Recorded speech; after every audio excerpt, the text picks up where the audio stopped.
First of all, thank you everybody for joining. We received a lot of questions from you already from the online form, and that will get our discussion going. During this meeting, we'll also take some questions from you all via chat, as well as try to take some voice questions as well.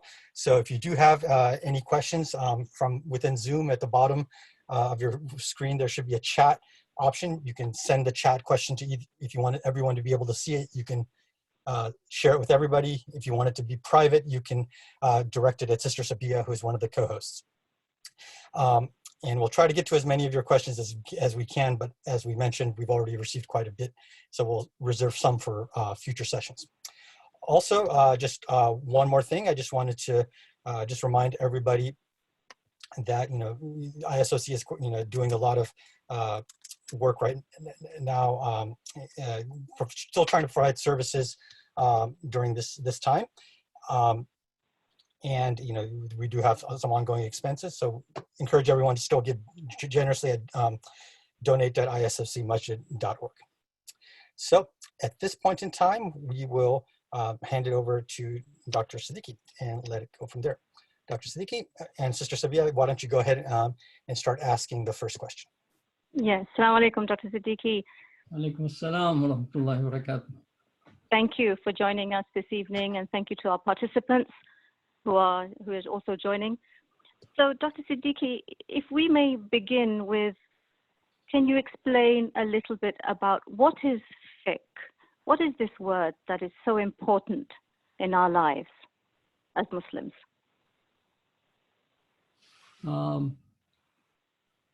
Say it again. I did not hear. What is that? What is fiqh? What does this actually mean, and how does it relate to our lives? Yeah, I mean, Islam, as you know, is a deen. It is a complete way of life. And Allah subhanahu wa ta'ala has given us rules about personal life, about our belief, about our acts of worship, and how to live in our life in relation to ourselves, relation to Allah subhanahu wa ta'ala, relation to the family, relation to the neighbor, all different kind of relations that we have. So guidelines are given to us in the Quran and then further explained by the Prophet sallallahu alaihi wasallam, and this is called Sharia, that is given by Allah subhanahu wa ta'ala. Then our jurists, the fuqaha, they categorized the rules, that is what is fard and what is mustahab, what is obligatory, what is recommended, what is haram, forbidden, what is makruh, not recommended, and what is just halal, that is, it is up to you, you do it or not do it. So these are the categories in which the rules are divided. And this is the work that was done by the fuqaha on the basis of the principles that we have in the Quran and the Sunnah.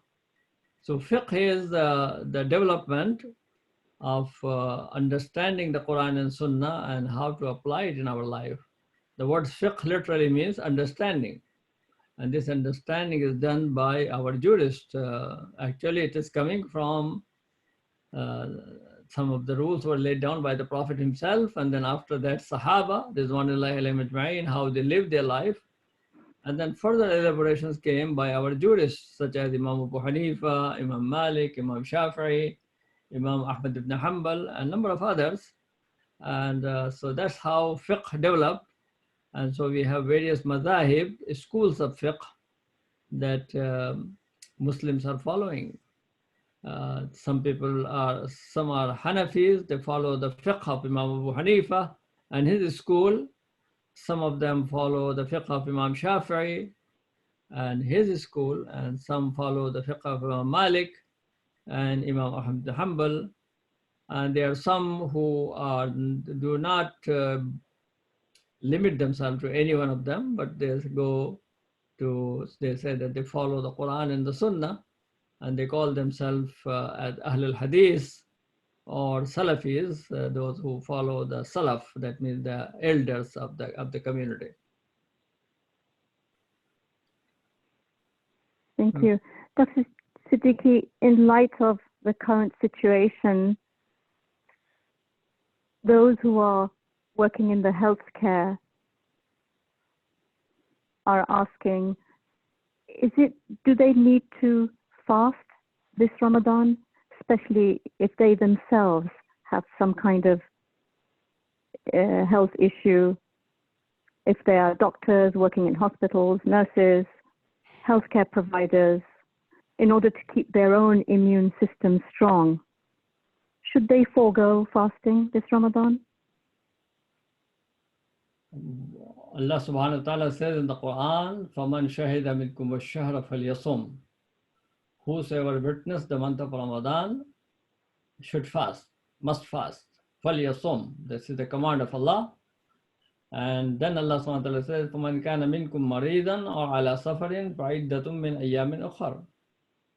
And any of you who is sick or on journey, then make up those days after Ramadan. So do some other days, not in Ramadan. If you are sick in the month of Ramadan, or you are having a journey during the month of Ramadan, then you are allowed not to fast during the month of Ramadan, but you have to make it up, call it qada. Now, in the current situation, those who are healthy and can fast, of course, people are at their home. It is instead of going to work and spending the time outside and getting involved in the world, many people are not working and they are at home, so it's not that difficult for them to fast. They should fast if they are healthy.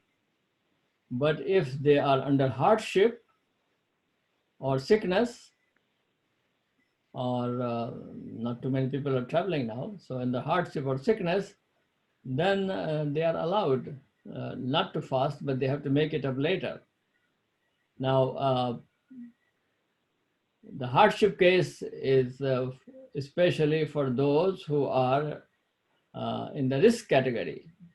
Older people, especially the older people who have certain medical problems such as diabetes, heart condition, lung problems, kidney problem, things like that, then we recommend that they should consult their doctors and find out whether it is they should fast or should not fast. If their doctors recommend that they should not fast, then they are allowed not to fast. They can make it up later after the month of Ramadan. And if they cannot, because of their health condition, they cannot make it up the whole year and even later, then they are allowed to, they are supposed to give fidya. Fidyatun ta'amu miskin. That means for every fast that they have missed during the month of Ramadan, they pay the compensation for that. And the compensation is 1 day's meal for each fast that they miss. So it estimated almost about $12 to $15 per day, and they pay that amount. If they cannot afford it, then they ask Allah's forgiveness. And if they cannot afford it, they cannot afford it. La yukallifullahu nafsan illa wus'aha. Allah does not impose any person any burden beyond their capacity. So during this coronavirus condition, that is, or in any condition, this is the rule that those who are sick or under hardship, they should check with their doctors. One case is the case of physicians who are attending the patient who are the patients of coronavirus. Those physicians, if they see that it is necessary for them to have their throat moisture and they have to take a sip of water or some other thing that they have to take in order to develop their immunity, because we don't want to see the doctors get sick. So if that is necessary, then this will be considered as the case of hardship. And in that case of hardship, they will be allowed not to fast during the month of Ramadan, but they make it up later after that. So that will be a special situation for those. For those who are sick, for them Allah has already given concession. Allah has already given them the option that they make it up later. And other thing is that, of course, during the month of Ramadan, if they are not fasting, they should pay attention to the month. They only drink and eat when it is necessary, try to control, because they are out of respect for Ramadan, they should do that. And also in public, they should not eat, but sit down in some private place, and there they eat. So they give some kind of respect for the month of Ramadan. They should pray regular prayers and try to do more itilawa, more dua, more zikr of Allah subhanahu wa ta'ala. And if they can give some charity beyond the kafara, beyond the fidya, then they should do that also. Taraweeh prayer, everybody, masajid are closed, so people will not be able to come to pray in the Taraweeh prayer in the masjid. They should listen to the Quran. If masajid are broadcasting through Zoom or some other method, you hear the recitation of the Quran from the Qari of the masjid or from the Hafiz of the masjid. It is good to sit down and listen to it, not praying, because there is no virtual prayer. Prayer of Jama'ah is only in the place where the Jama'ah is. So they cannot have a Jama'ah in their homes. They can make their own Jama'ah. And in that Jama'ah, if somebody knows the Quran, can recite it, they should recite the Quran. If they don't know, they recite the short surahs. The last 10 surahs, for example, a lot of people know them by heart. Alam tara kayfa fa'ala rabbuka bi ashabil fil until Suratul Nas. These are 10 surahs. So they recite 10 surahs, and again they recite 10 surahs. If they want to pray 20 rakah, or if they want to pray only 8 rakah, then they can do that. And then after that, they sit down, make dua, reflect, and ask Allah subhanahu wa ta'ala to remove this epidemic from where the world is suffering. So thank you, Dr. Siddiqui. We're just going to switch to some family issues now.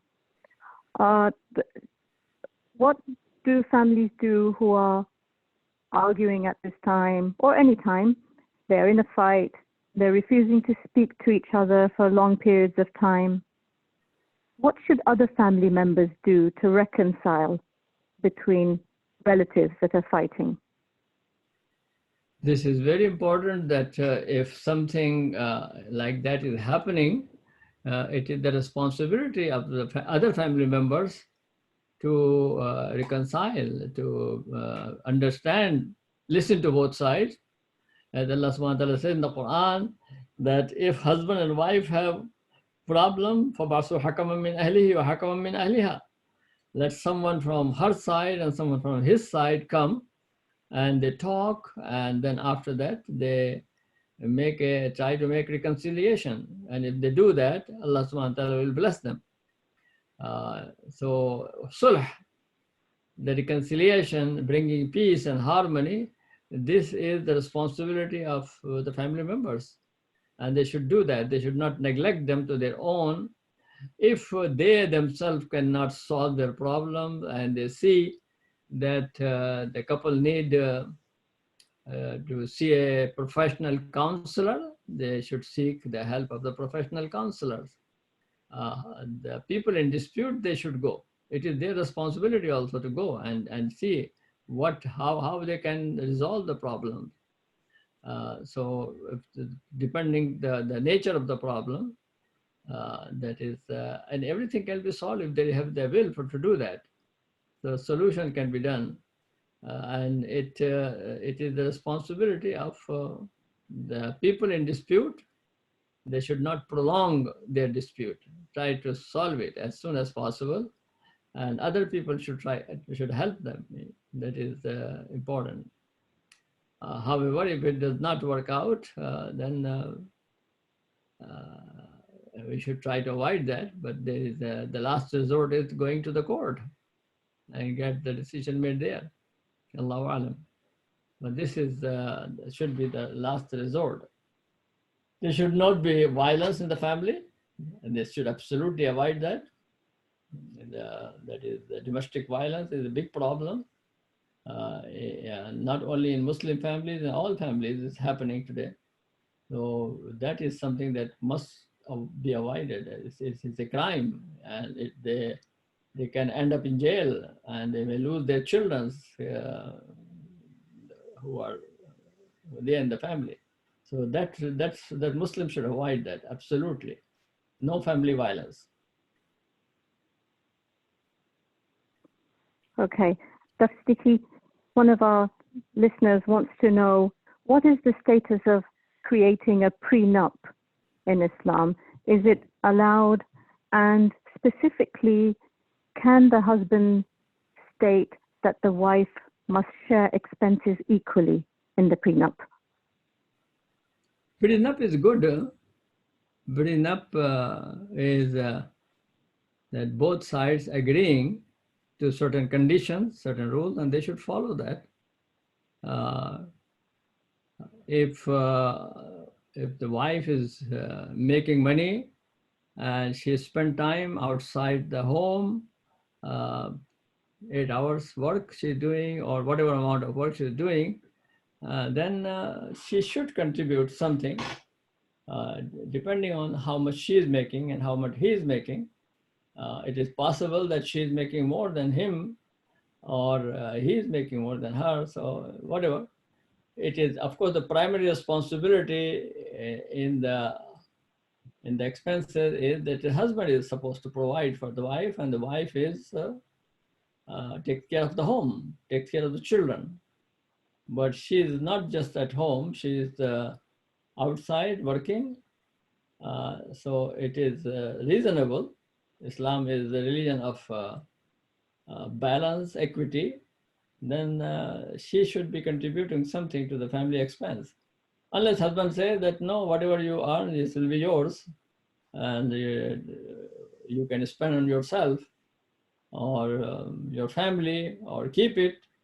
You can use it as your saving.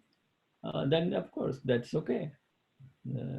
So this matter is flexible in this, and it should be a mutual agreement, mutual understanding. And what are some of the, how can you guide families, particularly on the issue of having a second wife? Does the husband need to get permission from his wife, from his first wife? That means the husband wants to have another wife? Yes. Well, I mean, the Sharia allows that. Whatever Allah says, nobody can stop it. Nobody can say no. However, having a second wife is not obligatory. Nobody is, nowhere in the Quran or Hadith it is said that you must have more than one wife. The Quran says, إِلَّمْ تَعْدِلُوا فَوَاحِدَةً. If you cannot deal with them justly, then you should have only one. And those who are living in America, American law does not allow multiple wives. One cannot have 2 wives or 3 wives or 4 wives. The law here does not allow that. So that means one wife will be the legal wife, the other wife will be illegal wife. And this is not justice. This is not equality. So for this reason, it is better to abide by the law of the land and not to have another wife. And if somebody really feels that he should have another wife, then should try to migrate to the country where it is allowed, where the law allows that. So the position is that if you are living here, I mean, this is not something that you can say, well, it is a violation of my religion, because religion doesn't say that you have to have second wife. It is something called mubah, permissible. And in some cases, it is not permissible if somebody cannot do justice to the second wife. So yes, it is allowed, but should you practice or not practice? I would say that do not practice that here if you are living in America. But if you are, if you want to practice it, then you are free to choose some other land, some other place to go there. Unless the law changes in America, then it's a different case. Thank you. Dr. Siddiqui, we have some family concern that where the adult children are not praying, and the mother is trying to encourage them, but the father doesn't think it's anything of concern, and he feels that we don't need to force the children to pray, and that eventually, as they get older, much older, they will pray. What can families do to kind of collectively encourage their children to pray on time?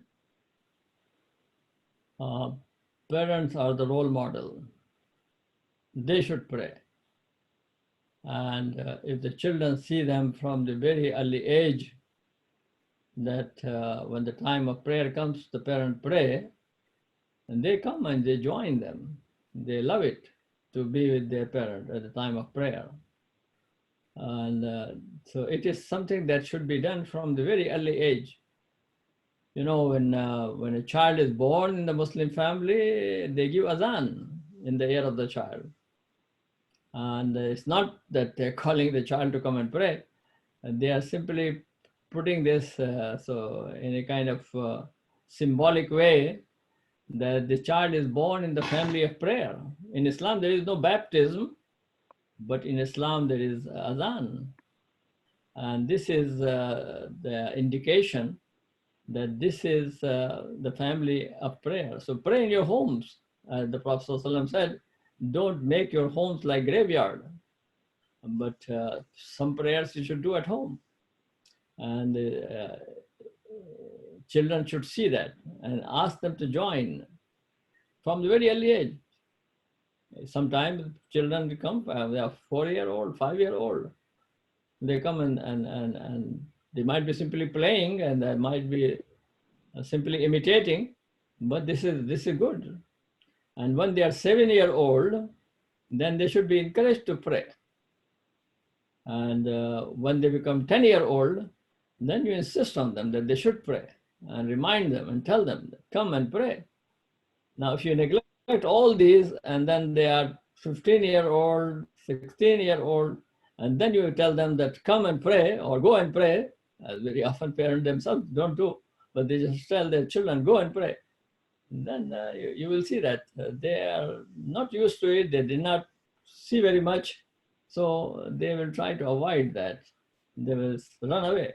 They will say yes, and then after that they won't do it. Or maybe they will do it 1 time, 2 times, and then after that they will resist that. So it is very important to start working on that and tell them sometimes the importance of prayer, how good it is, how beautiful it is, how much they will be blessed. Allah will be pleased with them if they do that. These kind of nice advices in a loving and a caring and kind manner, I think they will penetrate into their mind, into their souls, and they will become the prayer.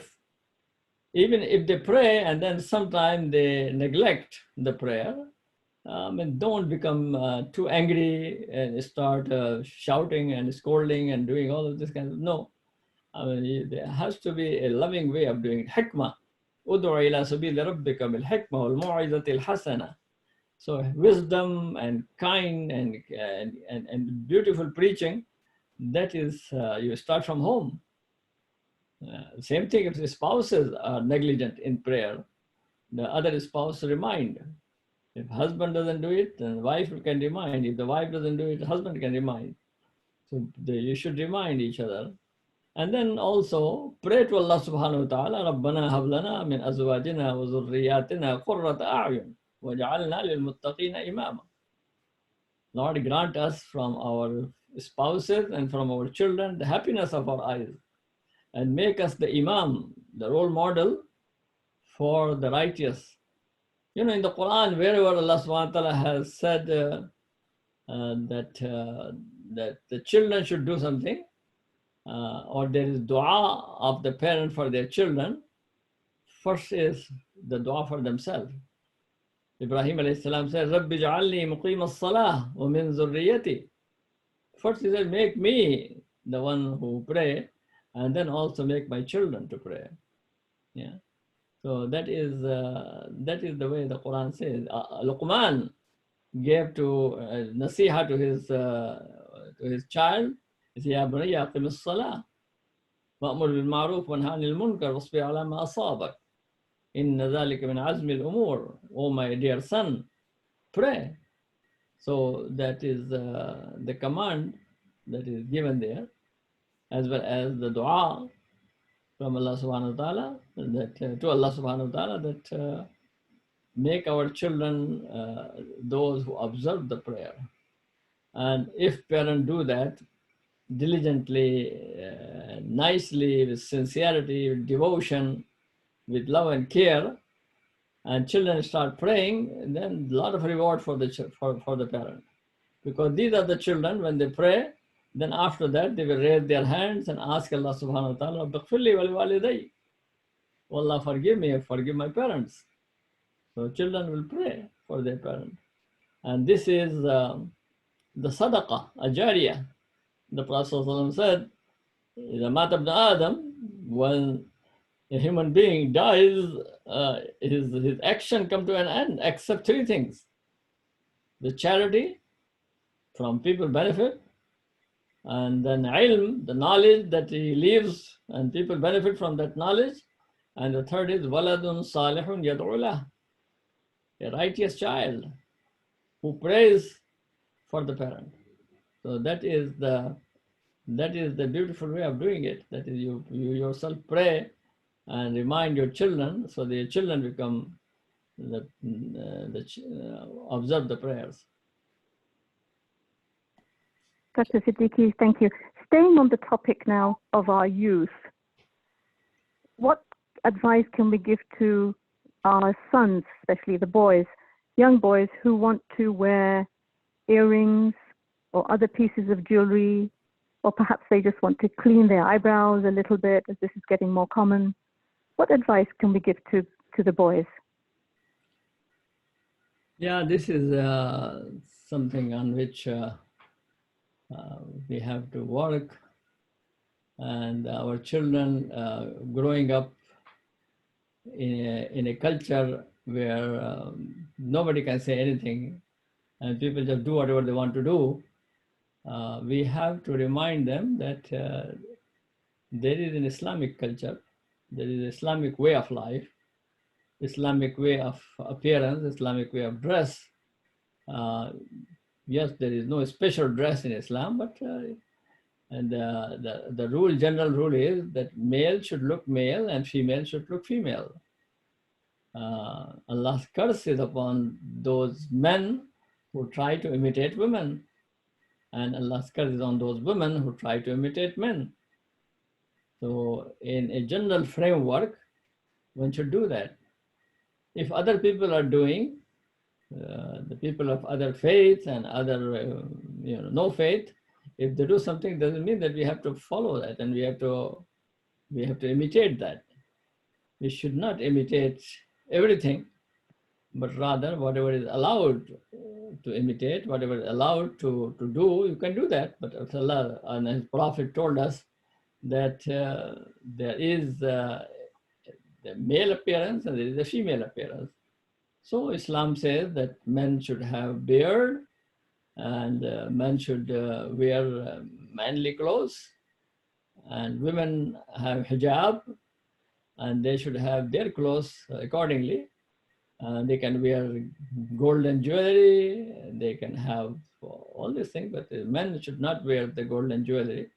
They are allowed to wear ring that is of silver ring, not gold, and the clothes that are decent, good. So men in their men's clothes look beautiful, and women in their women clothes look beautiful. That is the Islamic way. So this is the message that we should give to the children. Of course, if you make a hard and fast rule, then they will say, where in the Quran it is said that I cannot wear earring? Where in the Hadith it is said I can do that? I mean, there are general rules. Islamic, the whole, the culture of Islam, the way of the appearance of a Muslim, that is what we have to pay attention to. Not just where is the rule, where is the rule, where is it said that? And it is not a matter of halal and haram. It is a matter of taste. It is a matter of etiquette, adab. Okay, Dr. Siddiqui, we're going to switch now to issues relating to finance. Firstly, home loans, mortgages. Are mortgages permissible? And if people do have existing loans on their property, can they still go for Hajj? Will their Hajj be valid? Can you speak a little bit about the financial aspect of it and the fiqh involved? I mean, one can buy home on installment. It is permissible. It is also permissible to add some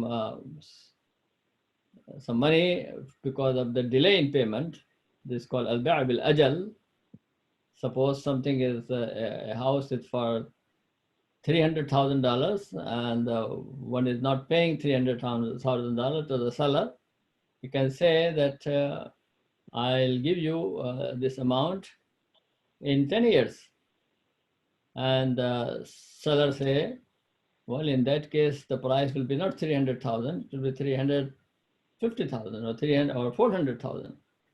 So he's adding the amount of 100,000 or 50,000 for the time, because the time value of money is recognized in Islam. And there are some Islamic mortgage program, Islamic financing program, and that is based on that. I think this is good to use that. One should be careful that how the terms are made, how the contract is made, but that is permissible. One should use that. So the alternates are available by different groups, and one can do some shopping on that. University finance, guidance, many other groups that are there. One can look at that and take benefit of this. If one finds that these groups are charging too much, and or they are saying that you have to make larger down payment and one cannot afford that, then in the case of necessity, some of the scholars say that one can have one home for his or her own residence, and they can have conventional mortgage for that. That is in the case of necessity. But one should not keep on having more and more homes on mortgage and borrowing money from the banks and paying the interest. That is something that one should not do. And the second point is, if somebody makes Hajj while he owes or is still paying some mortgage, what is the situation on that? Well, if you have enough money to make Hajj, although you still are paying to the bank the mortgage, the Hajj is still further on you. You have to make Hajj if you have money. Unless you don't have any money and you pay off your loan, and then after that nothing left to cover your expenses, then it's okay. Then the Hajj is not obligatory. But Hajj is obligatory because people sometimes have big amount of money in their bank account and they're still paying loans. And for the loan, they pay a small amount, monthly agreement that they have with the bank. They pay that amount, and still they have 20,000, 30,000 in their bank. So they should make Hajj. Because Hajj is obligatory. Anybody who has nisab, I mean, who can afford it. Man istata'a ilayhi sabila. So if a person has istita'a, financial istita'a and physical possibility, then one should go to Hajj. And Hajj will be, inshallah, acceptable. Because of one thing, the other thing will not be cancelled. Then Dr. Siddiqui, talking now about life insurance, is it permissible to get life insurance? And if somebody has had coverage for many years, should they cancel or should they just continue with the coverage since they've spent many years paying for it? Life insurance is something that did not exist at the time of the Prophet ﷺ or the early history of Islam. So it is something that came later, and so it is a question of ijtihad. And there are two opinions. Some very respectable scholars and ulama, they say it is not allowed because it has resemblance of gambling. It has the resemblance of deception, gharar. It has some riba in it, some interest in it. So because of that, they say that life insurance is not permissible. They say health insurance, property insurance, like auto insurance. They say these are necessities, but life insurance is not a necessity, so you should not have it.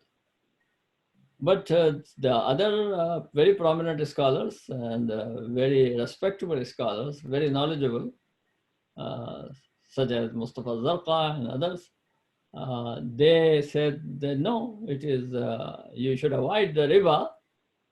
If the riba component is not there, but it is as far as the gharar, there is no gharar because here you put down the basic terms are clear that. So it will not be considered as haram. So Muslims should have Islamic insurance companies, and there are some Islamic insurance companies based on the Islamic principles. One could insure with that. If there is no insurance company available and a person is living in a non-Islamic environment and they have to protect them, their money, they have to protect their family, and they want to have insurance, they're allowed to have insurance in that situation. So life insurance is a controversial issue, but there are scholars, respectable scholars, who say it is permissible and one can do that, but one should avoid the riba as much as possible. So again, in light of the current situation, the government assistance are offering loans on low interest, perhaps the debt forgiveness. Would it be okay for small businesses who are suffering at this time to take advantage of those loans on a low interest? Yeah, if there is, as I said, that if it is for your own personal home, not for buying property after property on interest. So whether it's a small amount of full interest or a large amount of interest is interest and it should not be taken. What about the businesses right now that are suffering because of COVID-19? Small businesses are having to close down. Yeah. The people in this situation, people said, yes, if the hardship situation, they can do that. And they can pay off after that. But that's a hardship situation. Al-darurat tubihul mahzurat. This is the principle in Sharia that if necessity renders the prohibition permissible. So things that are forbidden, they may become permissible under the necessity. So if people, in order to have their business, in order to have their home, they need some loan, and students for their education, they need some loan, and there is no other way they can have it, then they can take it. And I think our Islamic finance groups, they should try to see if they can provide a reasonable kind of loan, because sometimes they say they put it in the Islamic terms, but actually they charge much more. Okay, we're going to take a question from someone dialed in. Sajida Sultani wants to ask a question. Please go ahead, Sajida Sultani. Assalamu alaikum, Dr. Siddiqi. Alaikum assalam. In the light of coronavirus, what is going on with people, probably unfortunately, some Muslims might be around, among the people who die. But how can we make sure that the bodies are not burned, or they're not thrown in a mass grave or something? Should we, Muslim community, gather a lot of signatures either through CARE or Islamic Shura Council, which are the two big organizations, and present it to the government to say the bodies of those people who pass away and are of Islamic faith should be returned to their families? And how can we, should the fiqh community that you are part of it, alhamdulillah, and some medical groups get together and see how this can be possible? There is a lot of concern in our community about this issue, and everything is like so confusing, and we hear conflicting messages of whether the government is going to give it to us, what kind of situation the body is going to be in, whether it's contagious or it's not, and whether they're going to give it to us or not. Bottom line, I'm very concerned with, a lot of other people are very concerned in our community too, as to what happens to the body.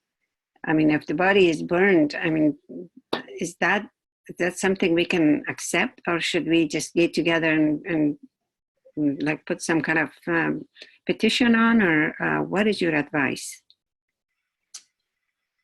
When a person dies, there are 4 things that Islam says that you should do. Number 1 is the washing of the body, that's called ghuslul mayyit. The second thing is shrouding of the body, kafan. The third thing is salatul janaza.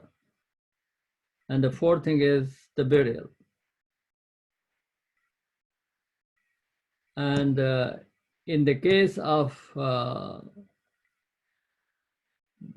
the situation that we have, that is the coronavirus situation, if somebody dies with infection,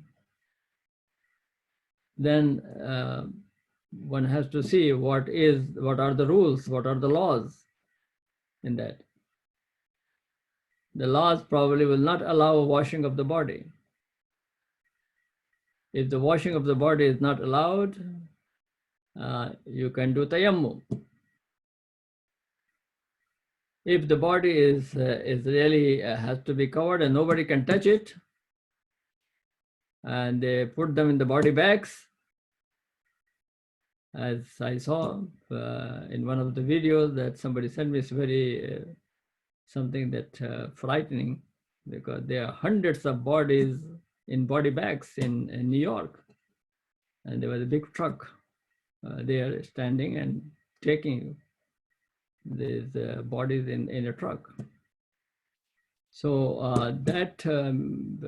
if that happens, and may Allah save us from that, but it is something that might come.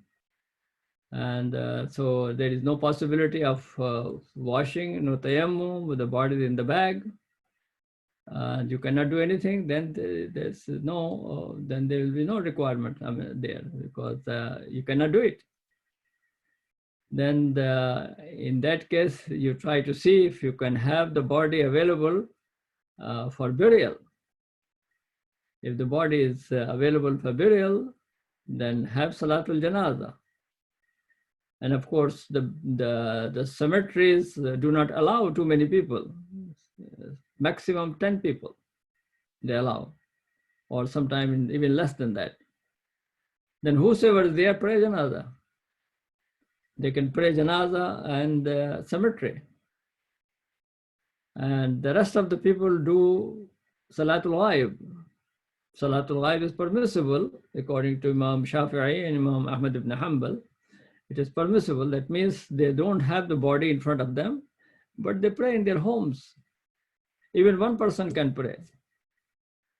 So there is it's not a requirement for Jama'ah. So you can bury. I mean, you can have whatever number of people there, they pray Salatul Janazah. And, but we should try collectively, Muslims should say that we, in our religion, the cremation is not permissible. So we do not cremate bodies. And I think there are also some other religions, such as Jewish community, especially the Orthodox Jewish community, they don't do that. So it is something through coalitions, through working together, we hope that we can get the exemption. If it is, this is something that we have to work on. So first three, that is the washing of the body, the shrouding of the body, the Salatul Janazah, there is some relaxation in the rules on that. But as far as cremation is concerned, that is to be avoided, absolutely to be avoided. And one should work on that. Yes, I agree with you that this is something that requires our organizations work together on that. So we work together on that with all Muslim organizations should make this point, and then also see how there's other people can be involved into that. People of interfaith community can be involved into that. Some of them, because some Christian groups would not mind to do that. But as far as the Jewish group and Muslim group, they can work together on that.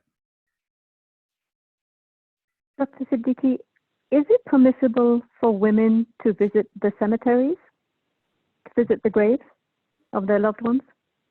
Yeah, I mean, the Prophet ﷺ, in the beginning, he forbade everybody, males and females, to go to the graves. And that means not for, burial, the people go, but after the burial, whether they go or not, it was, in the beginning, it was forbidden.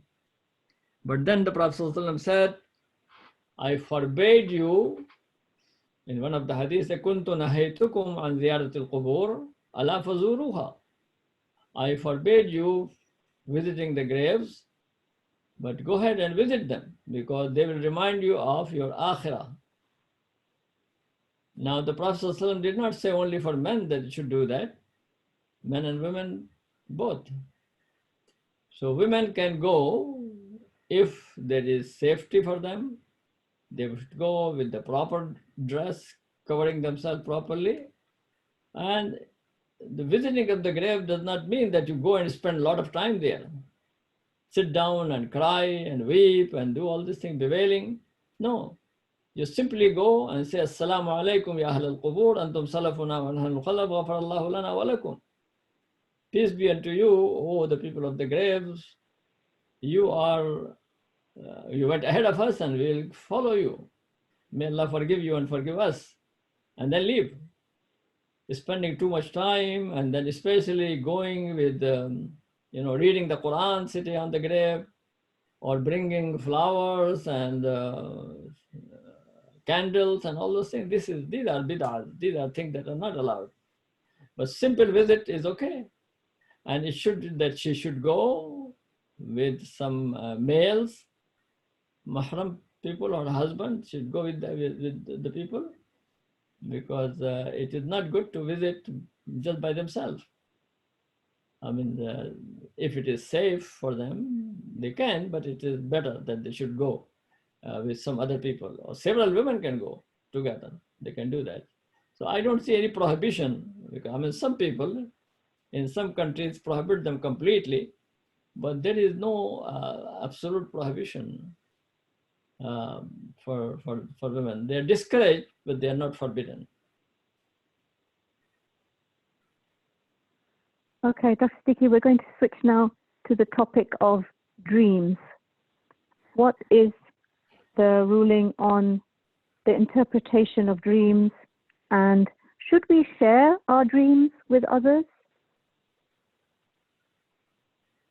I mean, dreams are, everybody dreams.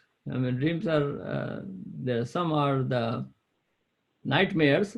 That is, we should ask Allah subhanahu wa ta'ala to protect you from that. And if you have a frightening dream, then you turn to left side and say La hawla wa la quwwata illa billah, and then turn to the right side and sleep. But it is nice to have good dreams, and depending on some dreams they come true, and some dreams don't come true. But when the Rasulullah Sallallahu Alaihi Wasallam sometimes used to interpret the dreams. Yusuf alayhi salam was given that knowledge of interpretation, ta'wil al-ru'ya. So Yusuf alayhi salam was given that. So some people have that knowledge, and they give you the interpretation of dreams. A lot of people don't have it. So if somebody does not have that knowledge, then one should not interpret the dream. And there are certain rules and certain etiquettes of doing that. So may Allah subhanahu wa ta'ala protect us. I mean, this is something that we cannot explain completely. Science of dream has not developed very much. That how it happens, that somebody before things happen have some kind of a prevision of that. But some dreams, they come true. Yes, Rasulullah Sallallahu Alaihi Wasallam, before the Nubuwwah, he had that. And he said that this is one of the 40th part of Nubuwwah. That is the prophet after that, he became the prophet of Allah. But then Allah gave him that knowledge even before that he used to see the dreams, and those dreams were as if he's seeing things in the morning, as if what he saw in the morning is what happened before that. He saw it before that. So Quran mentions dreams of especially in Surah Yusuf. There's a lot of discussion of these dreams. So dreams are true, yes. And Ta'wil al-Ru'ya is a knowledge that some people have. And Dr. Siddiqui, can you recommend any books on the interpretation of dreams? There are several books on that are in Arabic, and some of them are translated to for the interpretation of dreams. I can't recall at the moment the names of some of these, but there are some. There are some classical books of Ta'bir al-Ahlam or Tafsir al-Ahlam. You know, one can check that and some Islamic bookstores, and you can see that. But again, I mean, this is something in which people have to work more and try to go to the classical literature and to the modern psychology and other things, and then try to understand how it is. But one cannot deny that there is a reality that one can foresee in dreams. Thank you, Dr. Siddiqui. Just one or two final questions. Can a person read the Quran without wudu? And also, if a person suffers from incontinence, how can they offer prayers? Yeah, I mean, you can read the Quran without wudu. This is not required that you have to have wudu in order to read the Quran. It is good to do that. But the question is, can you touch the mushaf? That you hold the Quran, copy of the Quran in your hand and read the mushaf without wudu. Most of our scholars say that Allah subhanahu wa ta'ala says in the Quran, "La yamassuhu illa al-mutahharun," or in the people who are in the pure condition, they touch it. Although the ayah talks about the angels, but it is also applied to the human beings. So that's why it is emphasized very much that mushaf, you don't touch it without wudu. Although it's not haram, it is not forbidden, but if it is very highly emphasized to touch the mushaf with wudu, and especially you sit down for tilawa, then you should be in wudu. It's a book of Allah subhanahu wa ta'ala and should be given high respect that we should do that. And the Quran should be recited in respectable places. Don't recite the Quran in the bathroom. Don't recite the Quran when you are having a shower, but you are fully, you're dressed up, you're wearing proper clothes, and then sit down in a respectable place.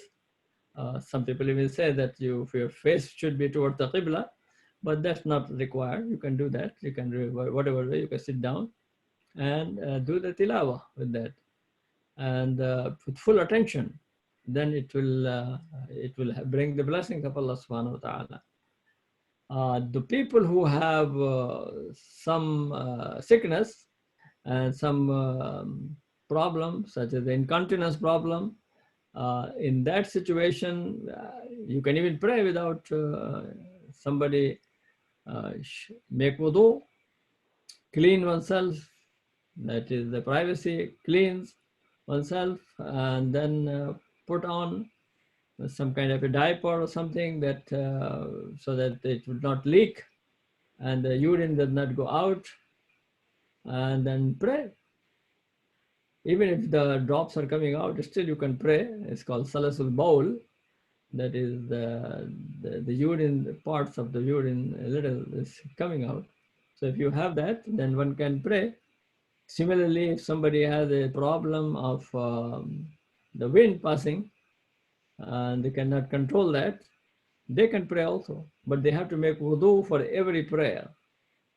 And then they pray fard and sunnah and nafil, whatever they want to pray. And then when the next time comes for prayer, they should make wudu again and clean themselves. They clean themselves and then make wudu. So it is that is the salat alil azar, the people who have uzra, the people who have excuse, for them it is allowed. Just like we pray in the standing position, and if you are sick, you can sit down. You can pray in the sitting position. If you cannot sit, you pray in lying on your side and pray. So prayer is important. So those who can purify themselves, clean themselves, make wudu, yes, they should do make wudu, because there is no salat without wudu. La salata liman la wudu alah, the hadith of the Prophet said, unless there is an excuse. If you have an excuse, you don't even have to make wudu. Then you just make tayammum. And even if after tayammum somebody has some drops of urine, then because of sickness, not because of negligence, one did not thoroughly clean oneself and dry oneself. But if it happened because of sickness, and this is a constant problem, then it will be permissible. If it happened one time by accident, then they have to go and wash themselves and make wudu again. Because even one drop of urine, that will break the wudu, or wind will break the wudu. Thank you, Dr. Siddiqui. Finally, as you know, a few days ago, we heard about the passing away of our young sister after a courageous battle with cancer. Now, at the funeral, very few members of friends and family could be in attendance. Can you say some words about a loss of a child to console the family? Yeah, that was sad. Are you mentioning this brother who passed away recently? No, sister, the young sister that passed away. of course, anyone that passed away, but especially the young sister, she was battling cancer and she passed away. But just to console the family, the loss of a child in Islam. May Allah subhanahu wa ta'ala give them patience. May Allah subhanahu wa ta'ala bless them. May Allah subhanahu wa ta'ala give them comfort of the heart. And pray to Allah subhanahu wa ta'ala to ittaqullaha wasbiru. Have the taqwa of Allah and have the patience. And inshallah, if there is patience, then there is a great reward that will come from that. So pray for the deceased. Ask Allah's forgiveness for her. Inna lillahi wa inna ilayhi raji'un. Allahumma ighfir laha warhamha wa'afiha wa'fu anha. That is, Allah forgive her, overlook her mistakes, and give her the high place in Jannah, inshallah. And may Allah subhanahu wa ta'ala give patience with the family members and make it easy for them. This is difficult, certainly, and especially the difficulty that we are going through. We don't know who is going to die because of this spreading of the virus. I don't know about myself, anybody else. So may Allah subhanahu wa ta'ala protect us and protect our families, and give us patience, give us sabr. Ista'inu bis-sabr was-salah, as the Quran says, seek help of Allah with prayer and with patience. Thank you, Dr. Siddiqi, for your time. We are fortunate to learn from you right from the comfort of our homes. May Allah bless you. Thank you. Inshallah, we'd like to join you in dua. May Allah bless you. ربنا آتنا في الدنيا حسنة وفي الآخرة حسنة وقنا عذاب النار. اللهم إنا نسألك موجبات رحمتك وعزائم مغفرتك والغنيمة من كل بر والسلامة من كل إثم يا حي يا قيوم برحمتك نستغيث يا حي يا قيوم برحمتك نستغيث أصلح لنا شأننا كله ولا تكلنا إلى أنفسنا طرفة عين ولا أقل من ذلك. O the one who is living, O the one who is subsisting, make our affairs good and help us improve our conditions, O Allah.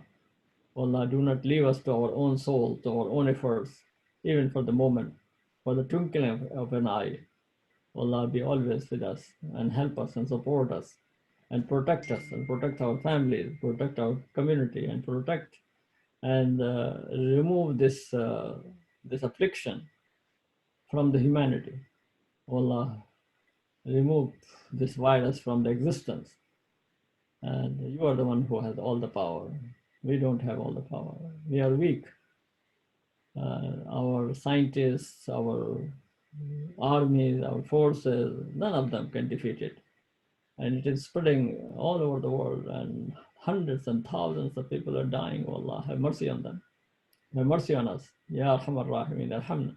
Ya Arhamar Rahimin Arhamna. Ya Arhamar Rahimin Arhamna. وصلى الله تعالى على خير خلقه محمد وآله وأصحابه الباقي أجمعين برحمتك يا أرحم الراحمين. Just a reminder, listeners, of programs coming up. You can join over Zoom or Facebook. This Friday, April 3rd, MYG are going to be sharing their poetry skills. Plan to join them at 7:45 p.m. Then on Saturday, April 4th at 8 p.m., Dr. Siddiqi will be discussing the significance of the month of Sha'ban and ways to prepare for Ramadan. And please remember that recordings of all online programs are posted on Facebook. Remember to check in on your neighbors and loved ones and family and friends. A very good night to you. Enjoy the rest of your evening.